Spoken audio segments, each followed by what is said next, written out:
So while I was getting that degree, I was working at Chick-fil-A throughout that time.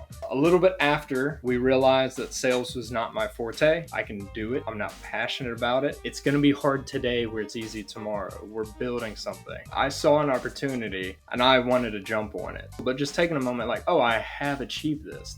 That is pretty incredible. I'm a very structured person, but I have to be very intentional with how I structure myself. Welcome to Keep Hustling, where we are going past the why to get to the how. I'm your host, the always hustling Aaron Gordon, aka NY Risk Advisor, aka Mr. Keep Hustling. In this podcast, we will be diving deep into the professional and personal successes of our guests to find out how they hustled through the most difficult times in their life and their development to achieve the success they've gotten to today.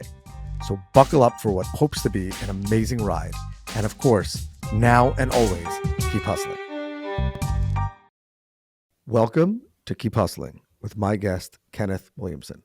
Kenneth, thank you so much for being here. Thanks for having me, Aaron.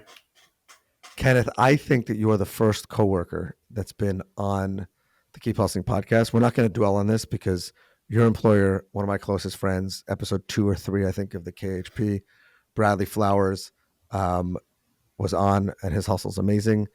But I want to focus on you, but I just want to say thank you for being here all the way from the great state of Alabama. Oh, yeah, and I hope that the farm allows the internet to work and that the cows don't come in for pasture behind us. So let's jump right in.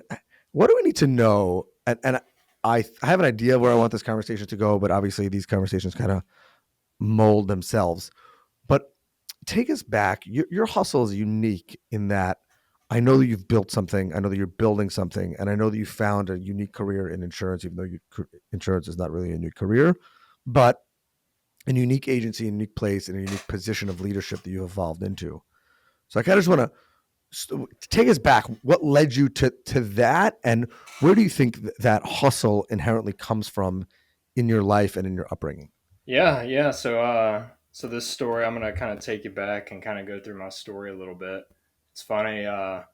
So most of y'all probably don't know me if you're watching, but if you watch the Insurance Guys podcast, you've probably heard me referenced by Scott Howell because he got pissed off at me for reading a book in the middle of the day at the office. But so yes, I remember that episode. I'm the you on your lunch break. I'm on my lunch break enjoying a book. But yeah, so kind of how I got here. So, I mean, like anybody in insurance, like unless you're Bradley Flowers, who's sitting there just dreaming like, oh, I want to be an insurance agent one day. Didn't cross my mind at all. Wait, hold on. Time out. We're not going to digress. That's not why he became an insurance agent. It's because he wanted to golf. Exactly. I just want to be clear. I've referenced that story multiple times in the podcast. Bradley Flowers was working one summer and found the guy who was playing the most golf and said, I want his career. I woke up in the morning, my parents chained me to a chair and then told me I had to be an insurance agent. And then I said, oh, maybe I dream about this. I'm just kidding. Yeah. But yeah, go ahead. Nobody dreams about insurance. But so all throughout college, I was going and I was studying business management, just kind of the catch-all degree people get when they have no idea what they want to do. So while I was getting that degree, I was working at Chick-fil-A throughout that time. I was there about 5 years and kind of, whenever I was ending my tenure there, I started working with an entrepreneur in the Mobile, Alabama area. Great time working with him, great guy, but at the time he couldn't pay me. I worked with him for about 6 months, learned a lot, and at a certain point I was like, hey man, I just gotta get money. I was like, if you can introduce me to somebody, if you can't. But so that's kind of how it started. So he introduced me to Bradley. Me and Bradley had a wonderful conversation, went really well. Bradley said, hey, if you get your insurance license, we'll chat. I'll have an opportunity for you. I had no idea how long that would take. Bradley likes to tell this story. He likes to brag about it, but I kind of find it embarrassing. But so I had nothing else to do. So I stayed up for about 2 or 3 nights, did nothing but study insurance. I probably ruined my brain somehow doing that. But on the 4th day, I You definitely became a more grumpy and angry human. But far more pleasant. And you had a buzz cut before that, but whatever. Oh, yeah. On the fourth day, I drove 4 hours, took my licensing exam, got the license, called Bradley, and was like, "Hey, I got it." And he was like, "No, you didn't. That's the pre-licensing." I was like, "No, I have a license." And so we started up. I was working part time for him, kind of doing a little bit of sales and service. And I just, whenever initially meeting Bradley, um, I could really see his vision. I could see that he was, I've seen people in the past where they have these grandiose ideas, they never go through with them, but I could see that this was a guy that goes through with them. And I was like, I want on board, ground floor of this thing. Portal Insurance had only been open for a year, but yeah, so I started off, was part time, quickly moved to full time. A little bit after we realized that sales was not my forte. I can do it. I'm not passionate about it. But Bradley had asked me if I wanted to run service. At that point, it was just really me, Bradley, Natasha, and a handful of other people over time. And man, it was just hard grinding. We're starting something brand new. Bradley is creating a business far different than anything in Alabama. Uh, and for the first few years, it was nothing but just tears and hard grinding while we slowly built out what we wanted to. Having to remind ourselves every day, like, it's going to be hard today where it's easy tomorrow. We're building something. And about 2 years ago, Bradley had asked me if I wanted to run his operations because we built a really good rapport over time and understand how both of our minds work. He's the visionary, and I'm the guy that implements for him and gets things rolling. So mad scientist and actually person who does things. Okay, good. But yeah, no, it's been a God, he's fun gonna hate this journey. episode and love it all at the same time. I love this, Kenneth. This is such a good idea that you came on this podcast. But I want to interrupt you about. I want to just interrupt you, cut in, and just ask you a question because I don't want the listeners to lose sight of something you said. Okay. Nobody, nobody says they want to work in an insurance agency, they want to get an insurance license, and 4 days later they have a license. Yeah. That's hustle. That's what this podcast is all about. What was going through your mind when you were sitting there those 3 days studying some of the most boring stuff in the world? But I imagine that something inside of you was saying, if this is going to be my career, if this is what I want to do, this is how I'm going to hustle towards it. Yeah. Yeah. Now, I No. want to again ask you how on God's good earth you did that. But what's in Kenneth? What made you say you could have done it in a week? You could have done it in 2 weeks. You could have done it Yeah. like a normal person and dragged it on for 6 months, and like everyone else. Not that I don't mean to call you abnormal, but you know what I'm saying. Yeah. It's pretty Yeah. abnormal to do it in 2 days. So, what was it in that hustle? What's I there? see. I can't pinpoint it. All I know is that I saw an opportunity, and I wanted to jump on it. I didn't want anything to slow me down. I was like, if it takes me a fifth day, what if it doesn't happen a sixth day? No shot. So I wanted it. So I really just tried to get it. But because you felt that the opportunity wouldn't be there, or you felt like No, if I I have an opportunity, I have to grab so it by the horns, and this is what Kenneth Williamson does. He jumps on it, and that bam, like yeah. Yeah, because so this is different than anything I've heard. You're. I'm not going to say which episode this is. It's more than 20. It's more than 30 at this point. And that story, that 2 days of hustle is different than anything that I've heard. thank you. But no, so I don't know what it is in me. Growing up, my father was in the military, kind of raised me to tackle things as they come and not to shy away from them. I used to get irritated because growing up, kind of the punishment was, if you did something, you would have to write an essay about it. Give me an essay. So I did a lot of that. And also, anytime I would do some sort of chore, let's say we're vacuuming the floor, he'd review it. He'd be like, it doesn't look good enough. You vacuum it again. Doesn't look good enough. But what he wanted was he wanted you to be confident that, no, I did a good job. I did the best I could. So I think it's things like that have been instilled in me. And you ever take a personality assessment, Aaron? I was once in a sales First of all, I'm the one asking the questions, No, Kenneth. I'm answering the Okay. question. Okay. First of all, okay, I don't know if this works. Second of all, oh God, these Southern guys is just unbelievable. These people from Alabama. But anyway, I once took a sales personality, like, I forgot the name of the test. I have it in my desk somewhere. And I got the result. I was in an insurance company producer school. God, man, this woman ripped me. Although it was so right. Yeah, Like when you see it it and it like hurts. tells you, I don't know if it, some of it was empowering, but some of it was like, you know, Yeah. it comes, it's interesting. And I appreciate you for asking, for stimulating this, even though this wasn't your question. I think a lot of people, their personality takes, or their challenges, or their unique character traits sometimes are forced to take a backseat by societal norms. And like, no one wants to be a savage, mean tyrant Hmm. or insane person in sales or running a business, but you also can't be a pushover.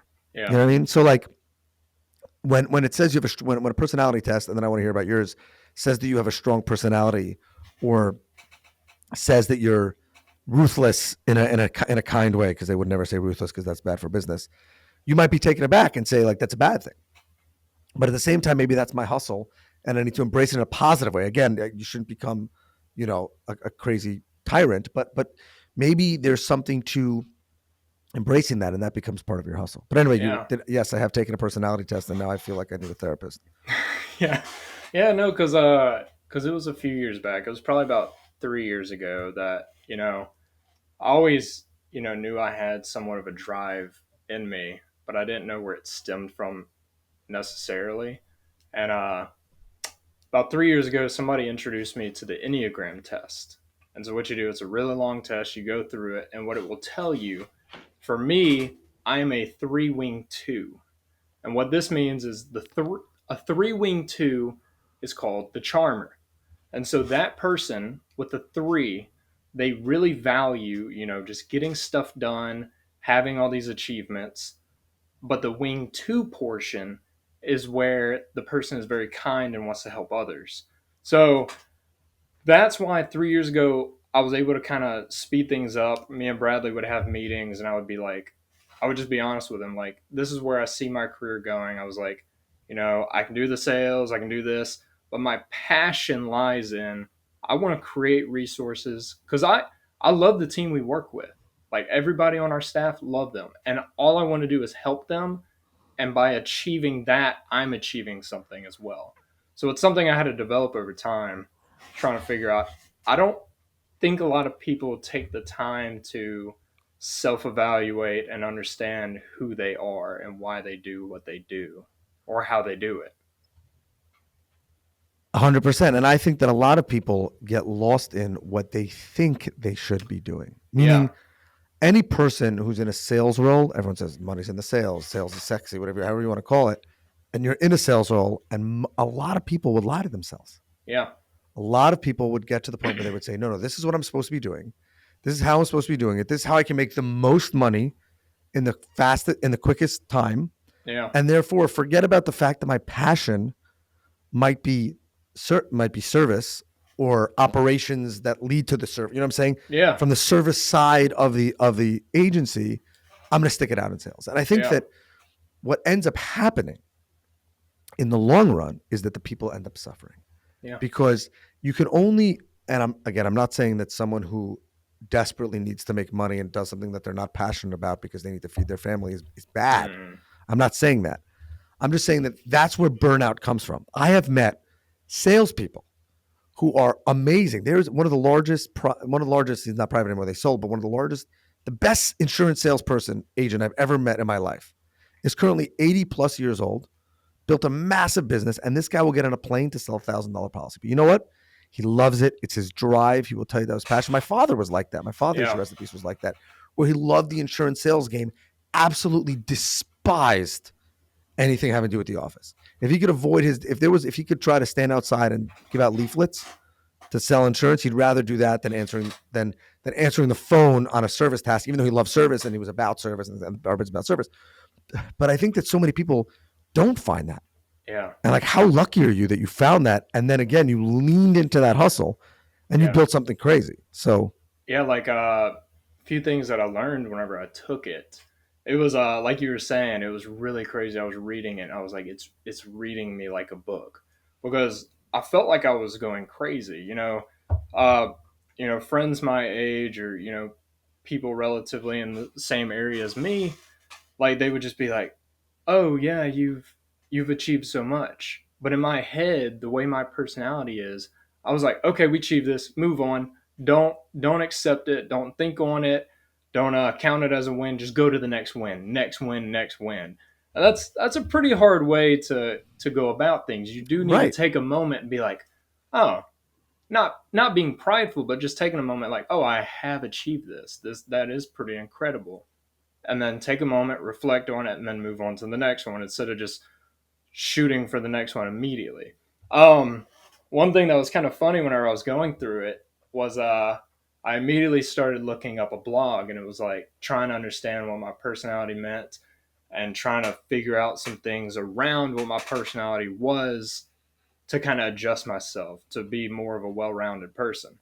And when I was going through it, the blog said, "Yeah, us three wing twos, we're pretty cool. But if you have a Google document open right now and you're trying to fix everything that you don't do right, stop." And I was like, I literally had a Google document open, but and I was like, oh my god. but but but but I feel like also, and this really plays into everyone's hustle when you realize and you understand your challenges and your weaknesses more than your strengths, Yeah, you can actually leverage the weaknesses. You can yeah, actually say like, I feel like a person who says I'm really bad at spreadsheets. Let's just say that. Let's just use a very mundane, simple example. I'm very bad at spreadsheets, but they say I must get this spreadsheet done. They when they sit down and they do it, they're like, okay, this is something that I hate. It's going to take me more time than I want, but if I just zone in on it and I lean into the difficulty, I'll be able to do it. Or this is something that I'm really good at. So it's gonna be a fun day today, and I'm gonna enjoy this. Even though most people would hate doing a spreadsheet, but I love pivot tables yeah, and macros and all that kind of stuff. So yeah, I think that that maybe everyone should take a personality test. yeah, Maybe everybody should try to learn about it, but it has to be open. It has to be honest. yeah, I think that uh, and listeners, if you're driving right now, I'd pull over because we're about to get to a serious part of this episode. I think there's something else that people discover when they do that, hmm, and that might be uh, struggles or challenges that they didn't understand before, yeah, or they didn't understand the source of before. And I feel like for all of us, we live in a crazy place. 2024 is a crazy time to live in the world and in America. But one thing I think that we do have going for us is that acceptance on certain levels, and some of the previous taboos and things like that are going away. And by people learning more about themselves, I think they can really embrace that and become greater for it. And yeah, I know that you've gone through that personal journey, all while building this business, crushing it. Employee number two, doing all that. So maybe take us. I usually ask pivotal moments in careers, but I assume you'll say that was the moment that you got your license and Bradley told you to come work for him. We've heard that. So maybe take us to the most pivotal personal moment for you, yeah. and So kind of and take us through that if you're okay with that. yeah, so it was probably about a year and a half ago, and kind of throughout my whole life, I've kind of experienced this exact same thing. I would have 2 weeks of just manic, let's get stuff done, super happy, whole different person, talking fast.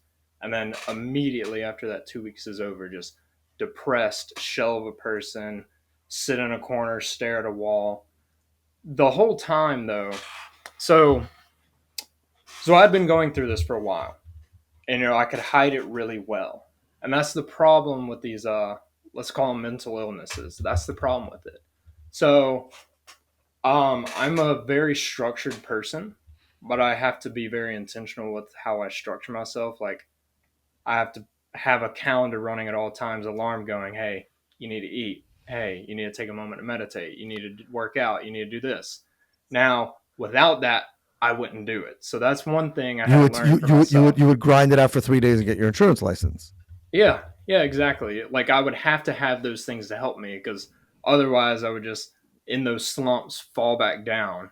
But see, this is something really important. You have to actually talk about these things. So it was probably about a year and a half ago. I was kind of talking to one of my friends. I was, in the down moment. And I was talking to her, I'm like, I'm just gonna be honest, this is something I've been experiencing. And she was like, I'm experiencing that too. And I was like, oh, really? And so, we've just kind of chatted about it for a few months, and it was relatively the same. And I started digging more into it.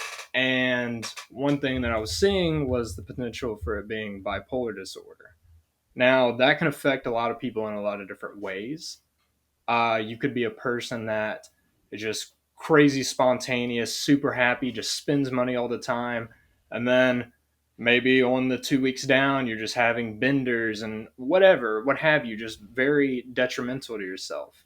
Now, again, I had seen those things in me. Like I'm not that crazy sporadic spend money and then go on a bender person, but I would just like, oh, I have to be doing something right this moment. I cannot relax. Let's go mow the lawn at 11 p.m. Let's pick the weed, like anything, just very sporadic. Work life balance did not exist. Relationships weren't as fleshed out and well as they could have been. But it was very important to start those conversations. And I think it's really important. It's different with women because they feel that they can be more open and honest with each other. With men, it's way different. Like it was a very challenging conversation for me.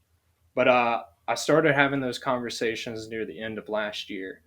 And one of the key ones was I just sat with Bradley because like over time I had kind of Bradley has fostered a really amazing environment where we can just be open and honest and we're going to figure things out together.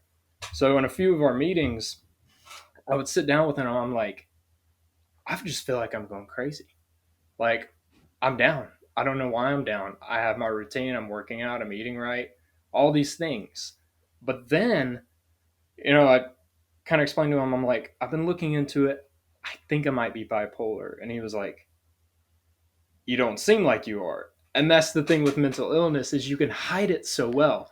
But he didn't say Or it in. people don't understand it, or the average person doesn't understand it. I think that Yes. it's so. Keep going. I don't want to Yeah. interrupt you because So I appreciate this. but he didn't say it in like a condescending way. It was more like you hide it well, which is the problem. And so he went to me and he was like, hey, I'll help you find whatever help you need. We'll get this figured out. So not a sponsor, but I get very busy within the day. So I found this app called Brightside.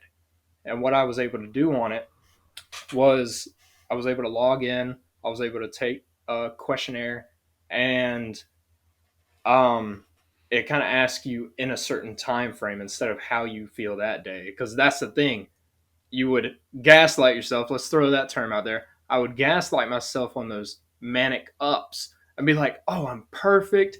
The bad me doesn't exist." Oh, and then just continue down that cycle. So when I was taking the assessment, I was going through it, and it was like, "In the past 3 weeks, have you experienced this? Do you feel this? Do you feel this?" And yeah, my depression, anxiety were like off the charts. Like it was pretty intense. And so I scheduled a meeting with this very nice woman, and we sat down and talked, and we were going through things, and she was like, yeah, I. It seems like you are right. It seems like you have bipolar disorder, and if you know anything about me, Aaron, or have heard from Bradley, I'm very much I don't want it to sound bad, but like I like being in control. Like I don't like things that take me out of control. I like being present of mind, control everything I can, like work out, eat right. So the idea of taking medication scared the crap out of me, man. Like But that let was me ask you something. I want to terrifying. ask you something about that. Not to interrupt you, but Yeah. I'll tell you what's interesting. you said, and you say, and I believe it. I'm not, questioning you that you're the type of person that loves being in control.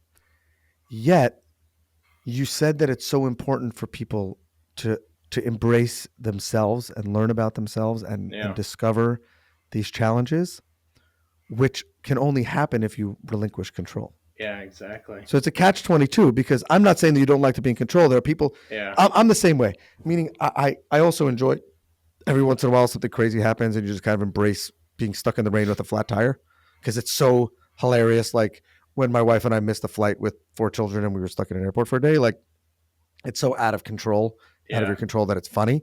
I I don't know if you're like that, but those every once in a while, as long as they happen very rarely, I'm okay with it.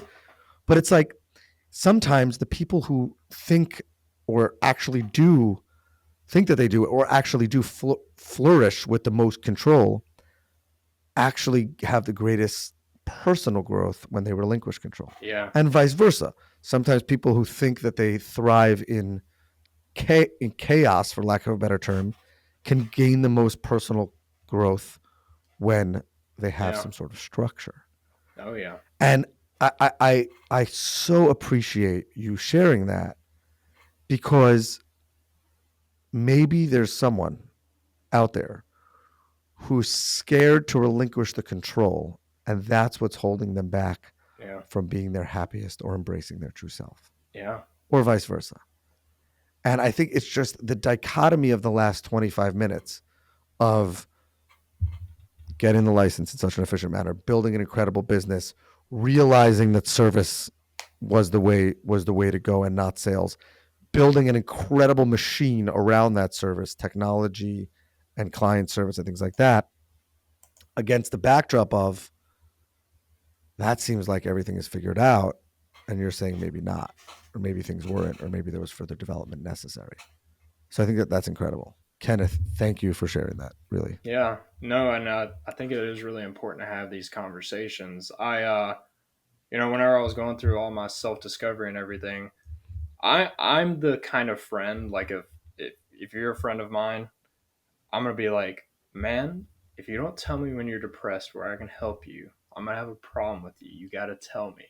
Open, honest conversations, and like I've been honest with this. I try to be as honest with other people as I can, like coworkers. I'll just explain like, hey, this is something I've gone through. Like it's okay.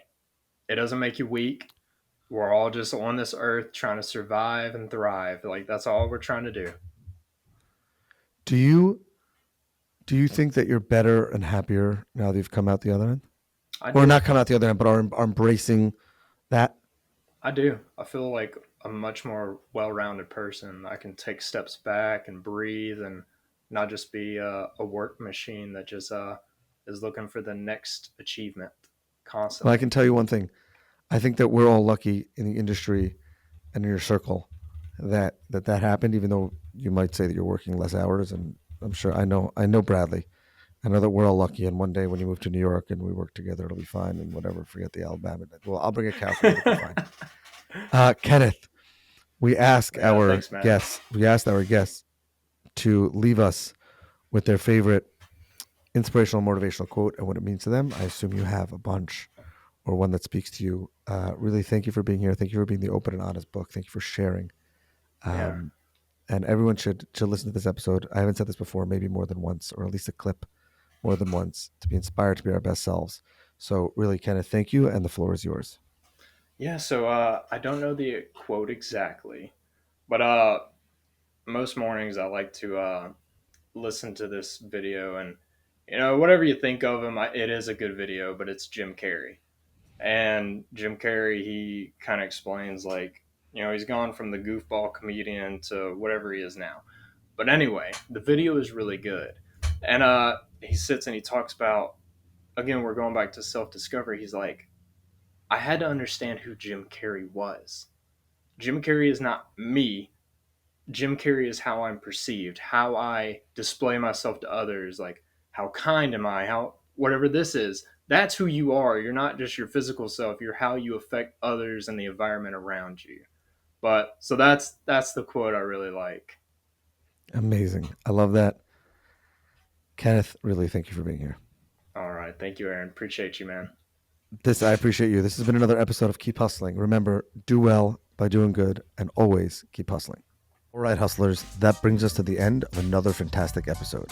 Thank you for listening. Be sure to subscribe to our podcast so you never miss an episode. If you have any suggestions, comments, or even just want to say hello, please feel free to reach out to us on all social media platforms. We are Keep Hustling Pod. Until next time, stay curious, stay hungry, and keep hustling.